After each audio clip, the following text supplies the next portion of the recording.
Bienvenue à tous et bonne année. Que la santé soit votre quotidien, que ce dont vous avez besoin pour mieux vivre soit là chaque matin. Que l'amour, l'amitié et le respect vous accompagnent. 2013 a été difficile pour le continent africain, la terre du départ, berceau de l'humanité, mais aussi pour le reste du monde. Alors pour 2014, souhaitons encore que les chemins de celles et ceux qui œuvrent pour notre continent soient éclairés par les lumières de la réussite. Bonne année vraiment du fond du cœur.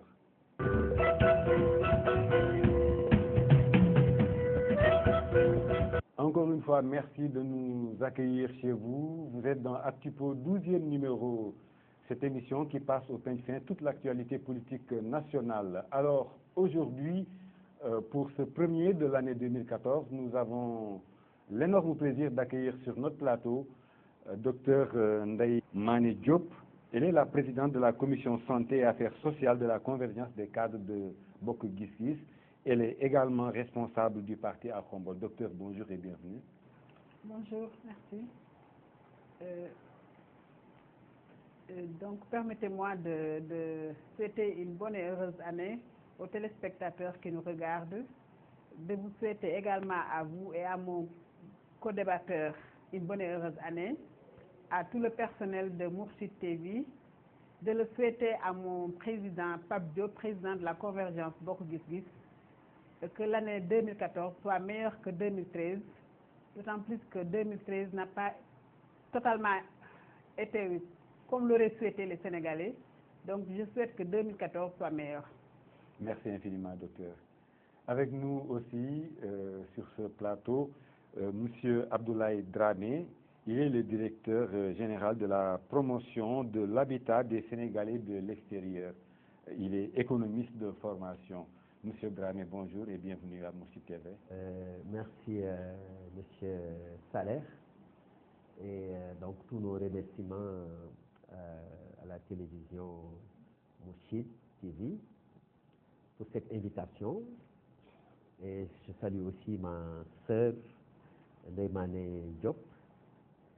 Et donc en souhaitant bonne et heureuse année 2014 à toute la communauté sénégalaise et au reste du monde, en souhaitant que cette crise financière qui porte atteinte aux économies de tous les pays soit derrière nous durant cette année 2014, dans l'intérêt surtout des populations les plus vulnérables. Je vous remercie. Merci infiniment, Monsieur Dramé. Alors, on a parlé de Maître Wade par-ci, Maître Wade par-là, et puis dans les oubliettes du jeu politique pendant un moment. Et voilà le nom de l'ex-pape du SOPI refait comme ça surface depuis sa déclaration en terre ivoirienne. Docteur Diop. Merci, M. Saleh. Moi, quand j'ai entendu la déclaration de M. Wade en Côte d'Ivoire, j'ai essayé de l'analyser sous trois angles. Je me suis posé la question, le premier point, c'était de savoir, est-ce Wade, avocat, qui a parlé, ou bien est-ce Wade, père de Karim, ou bien est-ce Wade, responsable politique? Si c'est Wade, avocat, qui a parlé, je pense que rien n'est trop pour un avocat afin de défendre son client. Mais quand même, pour l'affaire Karim, comme c'est une affaire qui est pendante au niveau de la justice et que nous faisons entièrement confiance à la justice sénégalaise, je pense qu'on peut laisser à la justice le temps de faire son travail quand même. Et pour ce qui est de Wade père, c'est normal, s'il s'agit d'une relation filiale, qu'il défend son fils, corps et âme, quand même, c'est très légitime. Donc, pour ce point également, je le vois comme ça. Si également c'est Wade, responsable politique, qui parle, moi je me dis que quand on partage un idéal, on a quand même le droit de se solidariser. Donc il a le droit de se solidariser avec Karim, qui est également membre du même parti que Wade. Moi c'est comme ça que je le vois. Merci, docteur Ndeye Mané Diop. Une sortie de Wade qualifiée par certains d'arguments de défense d'un père à son fils. Monsieur Dramé. C'est pour dire que c'est normal qu'un père vaille défendre son fils. Et donc c'est tout à fait légitime. Mais comme il faut reconnaître que c'est une affaire pendante en justice et que la justice doit faire son travail, il est dans l'intérêt des populations, surtout des couches les plus vulnérables, que quand il y a des soupçons ou des présomptions de détournement de deniers publics, qu'on laisse Dame Justice faire son travail pour que les intérêts supérieurs de la nation soient préservés. Et que donc la sortie du président Abdoulaye Wade concernant Karim, son fils, et comme on l'a dit tout à l'heure, bon, c'est légitime qu'un père défende son fils, parce que tant que le juge n'a pas tranché pour dire qui a fait quoi, il y a toujours la présomption d'innocence. Donc sur ce régime, on ne peut rien reprocher à un père de défendre son fils, tant que la justice n'a pas tranché, mais il est dans l'intérêt des populations que la justice veille à ce que les deniers publics soient préservés parce qu'il y va des intérêts supérieurs de la nation et surtout des populations les plus défavorisées. S'il y a détournement de deniers publics, quels qu'en soient les auteurs, ils doivent être sanctionnés pour que ceux-là même qui sont au pouvoir aujourd'hui et ceux qui le seront demain seront que nul n'est au-dessus des lois. Et que la justice n'a qu'à faire son travail pour que tout le monde soit édifié au terme des enquêtes qui sont actuellement menées. Mais Abdoulaye Wade est convaincu que Karim n'a commis que la faute d'être fils d'un ancien président. Oui, bon, ça c'est une façon de parler. Mais le problème, c'est que, comme on a dit tout à l'heure, l'affaire est pendante en justice.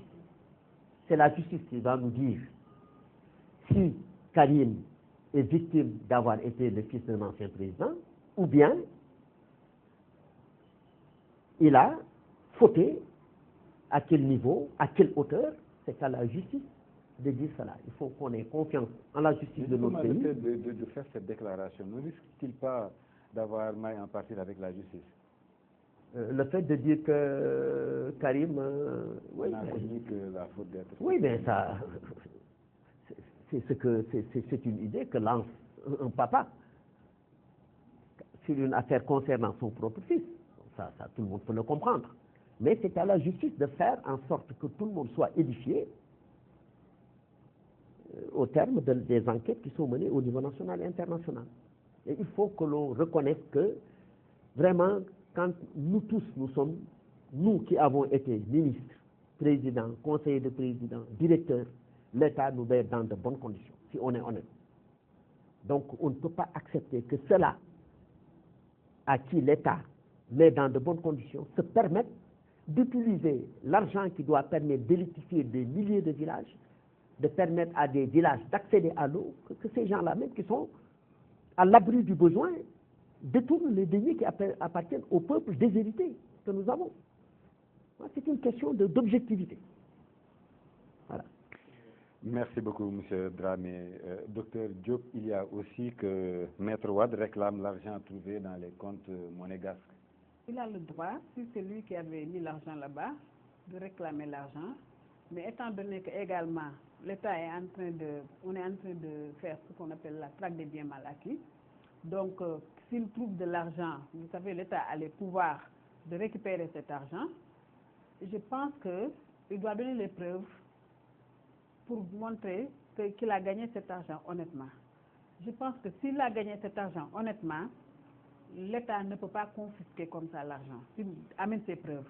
Donc, comme je vous ai dit, cette affaire-là, affaire de traque de biens mal acquis, affaire d'argent, affaire histoire de Karim, tout ça c'est une affaire de justice. C'est la justice, c'est à la justice de décider. Moi, personnellement, je ne peux pas me décider. La convergence ne peut rien faire.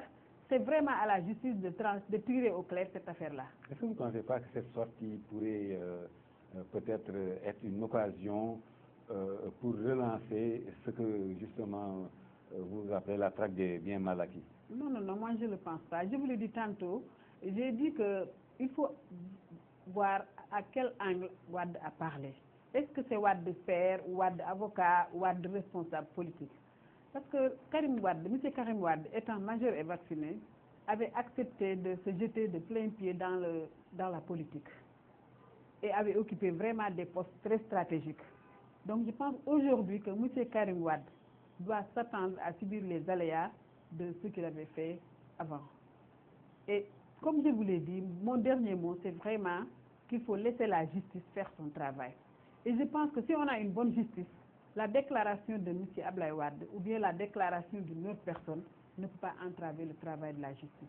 Parce que c'est des hommes qui ont été formés, qui sont compétents, et je pense qu'ils ont la liberté de faire leur travail. Laissons-leur faire leur travail correctement. Laissons la justice faire son travail, docteur Diop, merci. Monsieur Dramé, êtes-vous de ceux qui pensent que dans un État stable où tous les mécanismes judiciaires de poursuite ou d'investigation existent, la CREI a vraiment sa raison d'être? Moi, je pense que la CREI a toute sa raison d'être. Donc, et qu'elle est en train de faire son travail. Ceux qui disent qu'elle ne doit pas exister n'ont qu'à s'adresser à la Cour constitutionnelle pour réfuter cela. Parce que souvent, moi, je pense que il y a des débats quasiment inutiles.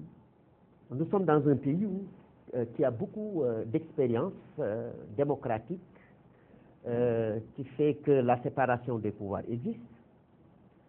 Toute institution qui ne devrait pas exister, les citoyens ont le droit, la possibilité de s'adresser à la Cour constitutionnelle, à la Cour suprême, ou au Conseil constitutionnel, pour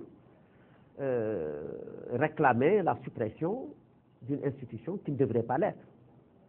Vu qu'elle existe, qu'elle est en train de faire son travail, bon, je pense qu'il n'y a pas de quoi feuilleter un chat. Merci beaucoup, M. Dramé. Passons maintenant à un autre point.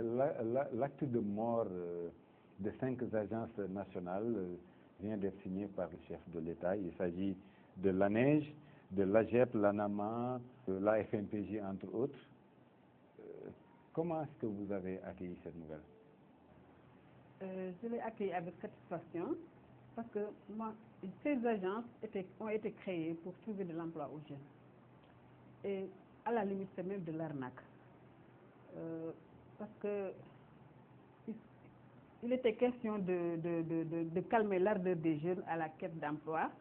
Donc moi je pense que sincèrement l'État devait procéder à la dissolution de ces agences depuis très longtemps et que à la place de toutes ces agences, que l'État crée une agence nationale et même des agences départementales et régionales pour s'occuper du problème des jeunes et être plus proche de ces jeunes-là.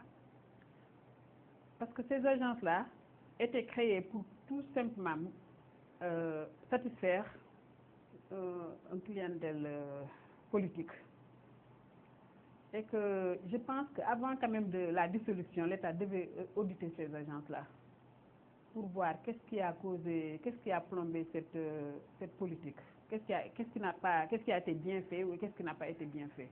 Il fallait quand même faire un audit de ces agences avant de les dissoudre. Mais la dissolution, moi, je l'ai accueillie avec satisfaction. Merci, docteur. Ces agences. Merci, vraiment... M. Saleh. Nous sommes dans un état où nous devons procéder par la rationalisation de nos ressources, notamment budgétaires. Et que la fusion de ces agences, je pense, est quelque chose de justifié. Prenons l'exemple seulement de l'Agence nationale pour l'emploi des jeunes et de l'Agence nationale pour l'emploi des jeunes de la banlieue. Les préoccupations de l'AGEP peuvent être prises en charge par les préoccupations de l'ANEJ, par l'ANEJ elle-même. Parce que ces jeunes des banlieues sont aussi des jeunes. Donc, le fait de fusionner tout cela permettrait donc de faire une meilleure utilisation de nos ressources budgétaires. Au lieu d'avoir plusieurs agences, une seule agence pourrait faire tout le travail de ces agences. Par contre, moi je suis pour la spécificité du fonds. Le FNPJ, moi je trouve que ça se justifie. Le Fonds national pour l'emploi des jeunes. C'est tout aussi pertinent que le Fonds de l'entrepreneuriat féminin ou le Fonds d'appui à l'investissement des Sénégalais de l'extérieur. Le fait d'avoir un segment ciblé et spécifié, c'est extrêmement important dans l'allocation des ressources budgétaires pour la relance des investissements par rapport à une catégorie de Sénégalais donnés. Rationalisons toutes ces agences, mais je pense que le Fonds national pour l'emploi des jeunes doit continuer à exister et doter de moyens conséquents avec une représentation au niveau local pour permettre à nos jeunes d'avoir accès au crédit à des conditions vraiment, à des taux bonifiés. Donc vous croyez que ces autres agences n'avaient pas réellement servi à grand-chose, surtout pour les jeunes pour qui elles étaient mises en place? Ça est là, comme a dit tout à l'heure Mme Deymane Diop. Je pense que l'État, avant d'avoir décidé de fusionner, a certainement fait l'audit de toutes ces agences pour savoir quel est l'impact socio-économique de l'existence de ces agences. Donc, c'est fort de cela que le président de la République a décidé de fusionner toutes ces agences pour une question légitime de rationalisation. Merci beaucoup. Un autre point qui me semble aussi important, quelle appréciation faites-vous de la décision du maire de Dakar, Khalifa Sall, d'utiliser le budget destiné aux festivités à Dakar, à Gossès, c'est-à-dire pour le financement dans le cadre du recasement des marchands ambulants? C'est une excellente décision, d'autant plus que c'était presque du gâchis, tout ce qu'on faisait pour les fêtes, alors qu'il y a des problèmes, et on avait parlé de rupture. Parce que bon, Khalifa Sall, c'est le nouveau régime, il fait partie des alliés du président Macky Sall, et ils avaient promis à la population une rupture. Donc moi je pense que ça rentre dans le cadre de ces ruptures. Et ces marchands ambulants, quand on les a déguerpis, il faut quand même leur trouver une autre place. Donc utiliser cet argent pour recaser les marchands ambulants, c'est une excellente idée, parce que les festivités, à la limite, ça ne servait pas à grand-chose. C'est vraiment du gâchis. Sall a été bien inspiré de consacrer l'essentiel de l'argent qui devait être consenti à des festivités, que cet argent serve plus à financer les marchands ambulants pour avoir des sites plus adaptés à leur travail, ce qui participe à la création de valeur ajoutée au lieu de faire des dépenses dispendieuses, comme on avait fait l'année dernière pendant les fêtes, quand on avait annoncé les montants qui ont été utilisés pour les fêtes de fin d'année, dans un pays où les gens éprouvent d'énormes difficultés pour trouver des moyens d'investissement, qu'on consacre autant d'argent sur des festivités dont on pouvait se passer. Donc moi je pense que bravo, Monsieur le maire, et que ce ne soit pas seulement conjoncturel, mais que ce soit quelque chose de structurel. Que dorénavant, il faut mettre nos moyens dans ce qui permet d'accroître les possibilités de croissance économique de notre pays. Merci beaucoup, M. Abdoulaye Dramé. Alors, je rappelle, l'ami téléspectateur, que vous suivez toujours Actupo, premier numéro de l'année 2014, 12e donc de son état. Alors, docteur Deymane Diop, quel commentaire sur l'appel au dialogue pour un débat politique apaisé du khalife général des Mourides lancé dernièrement? Et moi, quand même, d'abord de remercier le khalife, de le féliciter, lui souhaiter une longue vie pleine de santé. Il me rappelle Mam Abdou Aziz Sy, le khalife général des Tidjanes, paix à son âme.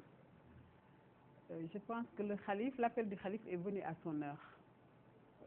Les gens doivent se retrouver autour de l'essentiel et doivent discuter. Et pour cet appel, le président Macky Sall, qui a ses nouveaux alliés à droite et ses anciens frères de parti à gauche, devrait être le premier à répondre à cet appel. En faisant quoi? En s'inspirant quand même du président Abdou Diouf qui, à l'époque, avait convié tous ses opposants autour de l'essentiel à discuter autour d'une table. Et parce que pour une paix quand même durable et une stabilité quand même pour un lendemain meilleur. Parce que ça ne sert à rien de continuer dans la situation actuelle. Parce que le feu qui couvre quand même n'augure rien de bon. Je pense que donc le khalife, vraiment, son appel est venu à son heure. Et c'est ça qu'on attendait d'un homme comme lui.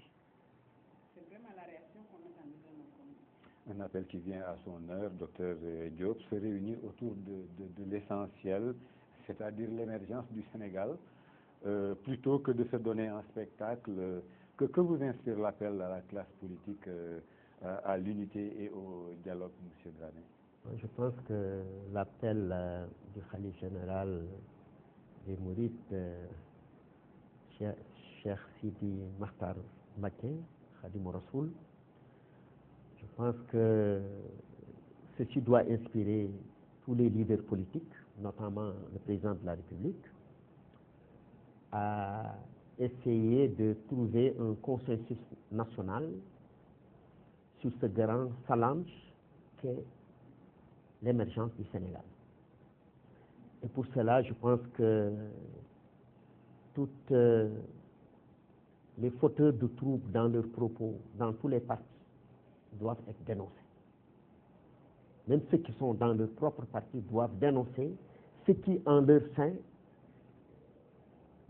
avancent des propos irrespectueux et qui risquent de créer, de déstabiliser notre pays.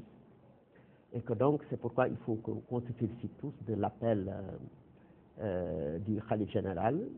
Et moi, j'appelle le président de la République, même par rapport à beaucoup d'autres partis, qui sont le PDS et certains partis qui ont été créés par l'implosion, après l'implosion du PDS. Tous ces gens-là sont des alliés naturels de l'actuel président de la République, pour avoir cheminé avec lui pendant de longues années. C'est à lui d'aller vers eux, et surtout, par exemple, au PDS, d'y rentrer, de séparer la bonne graine de l'ivraie. Tous ceux qui ont détourné des fonds et que la justice dispose des preuves, qu'on les sanctionne. Ce sont des citoyens comme tout le monde. Ils ont fauté, on les sanctionne. Mais tous ceux qui sont à beaucoup de discours, au PDS, dans d'autres partis, des mouvements qui étaient là, il peut aller vers eux et qu'ensemble, on essaie de sortir notre pays de cette situation de léthargie, de cette situation de pays sous-développé dans laquelle nous sommes pour aspirer à l'émergence. Parce que l'émergence... Monsieur Dramé, même si ce ndigal est respecté, ce ndigal du khalife, ne faudrait-il pas des préalables, c'est-à-dire du côté de la majorité, qu'on y mette vraiment la forme qui s'y est? Moi, je pense que le président de la République, à un moment, même les gens de Benno Bokk Yakaar se sont attaqués à lui quand il parlait d'avoir une mouvance plus élargie. Donc, il sait que beaucoup gis-gis, je pense, est dépassé aujourd'hui, n'est plus l'outil qu'il lui faut pour Bokk Yakaar, excusez-moi, Bokk Yakaar, Benno Bokk Yakaar n'est plus la structure qui lui permette d'avoir la majorité, voilà, dépassée, et qui n'est plus la majorité qui lui permettrait d'atteindre les objectifs qu'il veut atteindre pour aller vers l'émergence. Et qu'un consensus national plus fort, plus élargi, c'est ça que le président de la République doit trouver pour drainer autour de lui toutes les bonnes volontés, toutes les compétences qu'il y a dans ce pays et qui se trouve dans tous les partis pour que le Sénégal relève le défi du développement. Merci beaucoup, M. Dramé. Ces préalables dont on parle, ajouter. Oui, et même mieux, Benno Bokk Yakaar a été créé tout juste pour faire partie de Wade. Donc Benno Bokk Yakaar n'avait plus sa raison d'être après le départ de Wade. Et je pense que le président de la République a compris ou bien est en train de comprendre ça. C'est pour cela qu'il veut créer une autre coalition. Parce qu'il sait que Benno Bokk Yakaar a cessé d'exister depuis le départ de Wade, devait arrêter d'exister. Et même, je peux dire que logiquement, a cessé d'exister depuis que Wade est parti. Parce que eux, leur objectif, c'était faire partie de Wade. Ils avaient un seul objectif, un seul programme, faire partie de Wade. Donc Benno Bokk Yakaar n'existe plus depuis que Wade est parti. Et vous croyez que par rapport à l'appel du Khalife, du côté de la majorité, on ne doit pas poser les actes qu'il faut pour vraiment qu'on ait un climat apaisé? Non, je pense qu'il faut poser les actes. On ne peut pas faire... pour répondre à l'appel du Khalife, il faut d'abord poser les actes, voir comment on va répondre et sur quoi on va discuter. Je l'ai dit tantôt, le président Macky Sall a ses nouveaux alliés. Quand je parle de ses nouveaux alliés, je parle des membres de Benno Bokk Yakaar, de Macky 2012, qui sont à droite. Il a ses anciens frères de parti qui sont à gauche. Mon frère Abdoulaye Dramé l'a dit tout à l'heure. Il y a le PDS, il y a les partis qui sont sortis du PDS, il y a beaucoup d'IPIS, il y a tout le monde. Et le pays nous appartient. Il ne s'agit pas de... C'est pas qu'on veuille... se retrouver avec le président Macky Sall, mais c'est que quand le pays est sur une voie qui ne nous amène pas là où l'on veut aller, je l'ai dit tantôt qu'il devait s'inspirer du président Abdou Diouf et appeler ses opposants autour d'une table pour discuter et pour essayer de voir comment on peut faire pour amener le Sénégal de l'avant. Parce que quand même, on est tous dans le même navire. Et si le bateau sombre, nous tous, nous allons couler. Et je pense que le président Macky Sall est le capitaine du bateau parce que c'est Dieu qui lui a donné, qui a fait qu'il est le président de la République. Et je pense que quand un navire est en train de couler, le capitaine est le dernier à devoir quitter le navire. Donc c'est lui qui doit répondre en premier à l'appel du Khalife. Maintenant, comment il va le faire, comment on va faire ça, je ne vais pas le dire.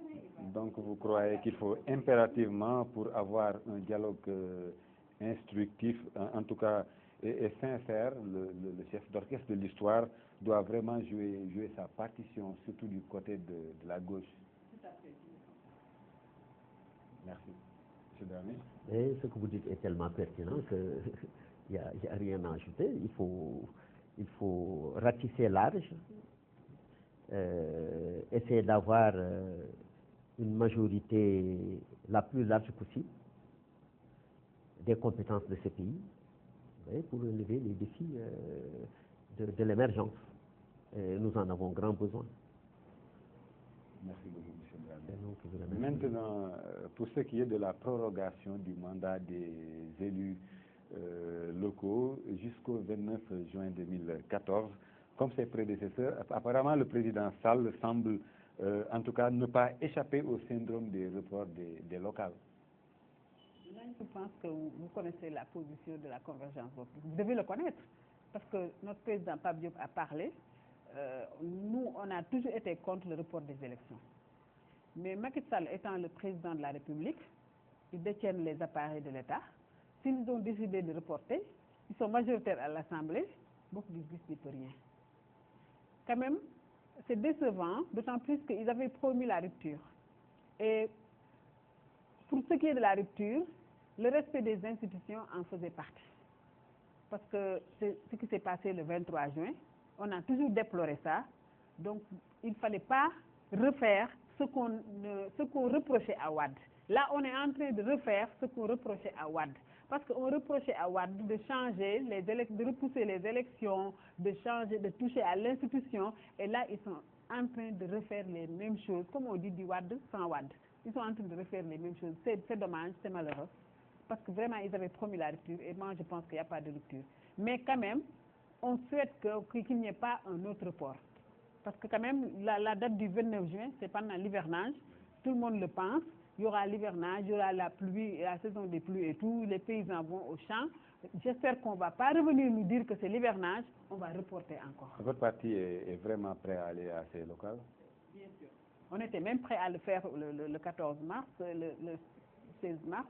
Maintenant, c'est reporté au 29 juin. On se prépare pour le 29 juin. Merci beaucoup, docteur Diop. Monsieur Dramé, est-ce que fin juin sera vraiment favorable pour organiser des élections avec l'hivernage? Docteur Diop l'a dit. Et aussi, il y a la Coupe du Monde de football. Et un second report n'est pas à envisager? Moi, je pense que la date du mois de juin, si elle est déjà arrêtée, je pense qu'il faut y aller, moins par rapport aux festivités du mondial que peut-être par rapport à l'hivernage. L'hivernage est, je pense, un argument beaucoup plus sérieux, crédible que le problème de l'organisation du mondial. Donc, je pense que c'est ça. Il y a le problème de l'hivernage au mois de juin. Donc, mais vu que jusqu'à présent, on n'a pas finalisé l'acte 3 de la décentralisation, je pense que c'est à cause de ça que ça a été reporté pour permettre de décaler, bien sûr, reporter, décaler, pour avoir le temps de finaliser au niveau organisationnel tous les tenants et aboutissants de l'acte 3 de la décentralisation. Pour l'acte 3 de la décentralisation, pour ou contre? Pour, sur beaucoup d'aspects. Sur beaucoup d'aspects, je pense qu'il y va de l'intérêt de tout le monde, par exemple des communautés rurales, qu'on peut regrouper pour en faire des communes, que l'approche régionale soit substituée à l'approche départementale. Je pense que c'est beaucoup plus opérationnel dans le cadre de la gestion des collectivités décentralisées. Merci, M. Abdoulaye. Docteur Diop, la jeunesse est majoritaire dans l'électorat. Avec l'argument de la Coupe du Monde, ne se posera-t-il pas le problème de taux de participation? Je ne pense pas qu'il y aura un problème de taux de participation parce que les élections, c'est une journée. Donc, le temps juste, même si on doit quitter, peut-être, par exemple, Dakar pour aller à l'intérieur du pays, voter et revenir, la Coupe du Monde, on la suit quand même chez soi. On ne se déplace pas pour aller là où ça se passe. Donc, on peut suivre la Coupe du Monde à Dakar, comme on peut suivre ça à l'intérieur du pays. Il y a les télés partout, ça n'empêche pas de faire les élections. Et son argument est vraiment pertinent. Donc, il n'y a pas besoin d'aller dans les stades où on peut être assujetti aux attentes des filles pour avoir son billet, etc., etc. On regarde ça à la maison, à la télé, donc les gens pourront très tôt aller s'acquitter de leur tâche de citoyen. Donc il faut pousser à ce que tout le monde aille voter. Ça, c'est un acte citoyen. Il faut conscientiser les gens pour qu'ils fassent et défassent toutes les majorités. Pour que ceux-là même à qui on donne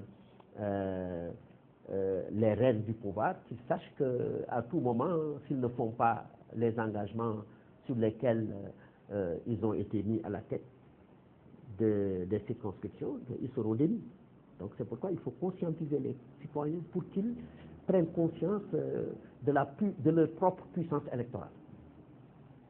Donc moi je pense que les festivités du mondial n'auront pas un impact négatif assez important sur l'organisation des élections au mois de juin. M. Dramé, ex-PDS. Oui. Oui. Aujourd'hui, vous êtes où? Bon, bonne question, M. Salaire. Ex-PDS, parce que moi je suis, et d'ailleurs ceux qui sont dans le PDS et qui me connaissent, savent que nous, ce qu'on aurait souhaité, et ça je vous parle sincèrement, après la défaite des présidentielles, le président nous demande d'organiser un congrès extraordinaire pour l'élection du nouveau secrétaire général national. Et qui veut devient candidat. Et que tout le monde soit d'accord pour qu'après, tout le monde se mette derrière celui qui a gagné. Malheureusement, le président Abdoulaye Wade a raté cette occasion d'unifier tous ses fils du PDS et a choisi de lui-même Oumar Sarr, qui a toujours été un bon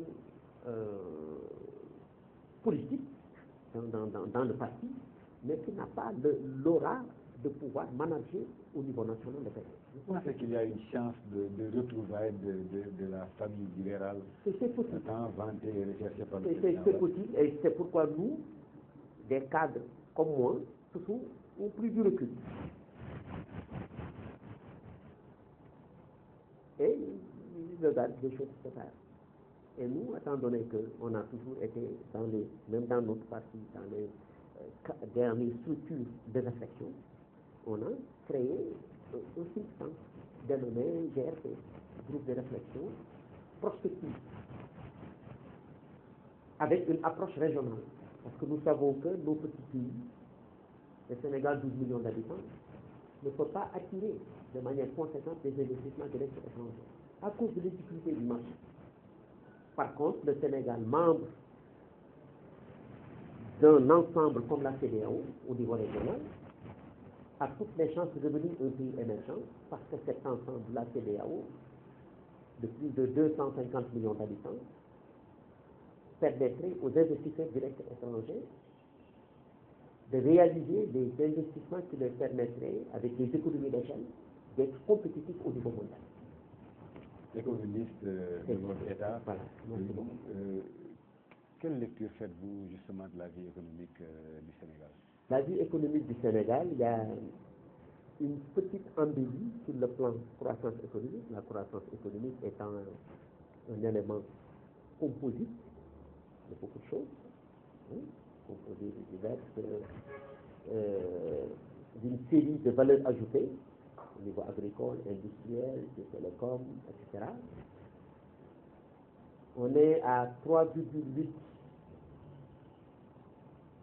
et 4 et quelques en croissance nominale, mais net quand on enlève l'inflation, on tombe à 3,8 par rapport à 2012. Donc il y a une petite embellie, mais qui n'est pas encore suffisante pour pouvoir régler les problèmes de l'emploi.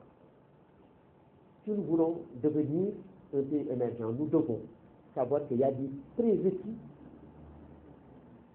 Il faut 7% minimum de taux de croissance pendant au moins 10 ans, de manière durable. Au minimum 7%, nous sommes à 3,8. Donc, vous voyez la marge qui nous reste. Il faut un taux d'investissement de 38% du PIB. Nous en sommes à 27. Alors qu'au temps du Parti socialiste, on en était à 16.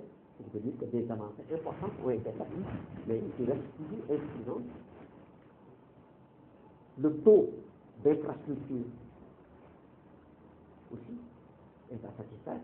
Au 100 km², il faut un minimum de 60 km de linéaire d'infrastructure au 100 km². Nous sommes très loin de ça. Donc ça, c'est des références, un référentiel qui est là, et nous devons adapter nos stratégies. La SNDS dont on parle doit être arc-boutée sur ces critères pour l'émergence.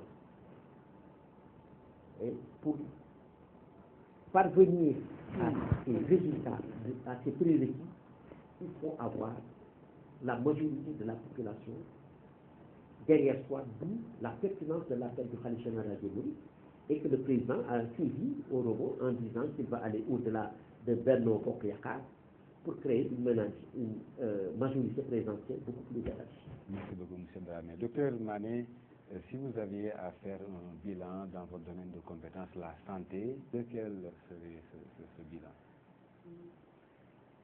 Pour la santé, moi je dis qu'il y a des choses qui restent à faire quand même. Il y a eu des avancées, mais il y a des choses qui restent à faire. Par exemple, la généralisation du plan Sésame. Le plan Sésame a été installé, mais ce n'est pas effectif. également les hôpitaux. Il faut quand même qu'il y ait des hôpitaux au niveau régional, au niveau départemental. Parce que quand même, il y a un manque criard d'hôpital au niveau du Sénégal. Le problème de santé, quand même, reste un grand problème. Parce que les populations ne trouvent pas satisfaction. Les hôpitaux qui sont presque tous concentrés à Dakar. Le personnel médical est insuffisant. À l'intérieur du pays, il y a des zones où il n'y a même pas de médecins, il n'y a pas d'infirmiers, il n'y a pas de sages-femmes. Donc il y a beaucoup à faire dans le domaine de santé. Dernièrement, un programme est mis en place, notamment pour la prise en charge des enfants, couverture maladie universelle. C'est une bonne chose, mais il faut que ça soit quand même effectif et que ça soit également Ce n'est pas le cas, ce n'est pas effectif? Tout dernièrement, j'ai suivi à la télé des personnes qui parlaient, qui disaient qu'ils sont allés à l'hôpital, ici même à Dakar, oui, et qu'ils ont eu à payer. Donc, est-ce que c'est effectif? Je me pose la question. Parce que ces gens-là ont été à l'hôpital avec leurs enfants, ils ont témoigné, ils ont dit qu'ils ont payé pour leurs enfants. Donc, je pense qu'il y a beaucoup de choses qui restent à faire. Ce n'est pas encore appliqué à 100%. Maintenant, c'est au ministère de veiller à ce que ça soit appliqué à 100%. Si c'est appliqué, ce sera une bonne chose pour la population. Votre dernier mot, docteur Ndeye Mané Diop? Mon dernier mot, c'est de, comme je l'ai dit au début, bon, j'ai félicité le Khalif pour son appel. J'appelle également le président de la République à réfléchir davantage sur l'appel du Khalif. Parce que quand même, comme je l'ai dit, le Sénégal, c'est le Sénégal de tout le monde. Ce n'est pas le Sénégal du président Macky Sall ou bien le Sénégal de l'APR. Le Sénégal, je peux dire, c'est une pirogue et nous sommes tous dans cette pirogue. Donc, nous souhaitons tous le meilleur pour le Sénégal. Donc, je souhaite vraiment le meilleur pour le Sénégal, un lendemain meilleur à tous les Sénégalais. Merci à vous aussi. Nous souhaitons vraiment le meilleur de ce que nous pouvons nous souhaiter nous-mêmes. Et puis, plein succès dans votre combat. Merci. Merci. Monsieur Dramé, votre dernier mot? Le dernier mot, c'est vraiment vous remercier. Donc, remercier Mourchid TV et tous ceux qui ont participé à cette émission, les techniciens, les caméramans, les réalisateurs, ma sœur Ndeye Mané Diop. Et bon, souhaiter que le président réussisse, parce que c'est dans l'intérêt des populations. C'est lui qui est élu jusqu'en 2017. Voilà, c'est le commandant de bord, donc on est dans un navire, donc c'est pourquoi nous tous, nous lui souhaitons qu'il réussisse sa mission, qu'il n'écoute pas ce qui divise les gens, voilà, et qu'il fasse tout pour avoir le maximum. Il a été de personnes derrière lui, il a été bien élu avec 65%. Il faut qu'il continue à avoir au moins ces 65% autour de lui, au moins j'ai dit. Donc il doit aller au-delà de ces 65% pour pouvoir hisser ce pays vers les jalons qui nous permettent d'aller vers l'émergence et puis permettre d'augmenter l'IDH, l'indice de développement humain au Sénégal. C'est ce que nous souhaitons. Merci infiniment, M. Abdoulaye Dramé. C'est nous qui vous remercions, M. Saleh. C'est gentil, merci. Merci, c'est gentil. N'hésitez pas, vous revenez. Non, c'est avec plaisir. Je rappelle M. Abdoulaye Dramé est le directeur général de la promotion de l'habitat des Sénégalais de l'extérieur. Voilà. Encore une fois, grand merci. Économiste de formation. Merci beaucoup. Merci. Avec nous aussi, il y avait le Dr Ndeye Mané Diop, président de la commission santé et affaires sociales de la convergence des cadres de beaucoup d'IFIS. Elle est aussi responsable politique à Khombol. Merci, docteur.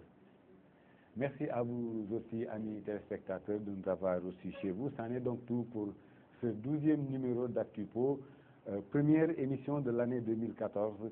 Merci à toute l'équipe qui gravite autour de cette émission. Merci à vous, téléspectateurs. Encore une fois, bonne année et plein de bonnes choses. Et puis, à très bientôt, Inch'Allah. Très bonne suite des programmes sur la RTM. Au revoir.